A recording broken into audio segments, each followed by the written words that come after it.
Возвращаясь к обычным, людям, быть ментальным не всегда означает быть умным, особенно в современном мире. Они могут быть и ограниченными, но будут считать себя умными, потому что им чужды эмоции. Психолог этого уровня – это Эрих Фромм. Он ставит под вопрос современное мировоззрение общества и хорошо разбирает его аморальную мораль, его неспособность любить, эгоизм, продажность, стремление к власти и обладанию.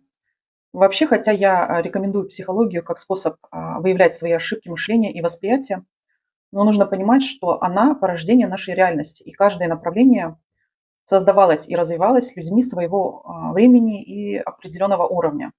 И сами психологи могут работать только на своем уровне.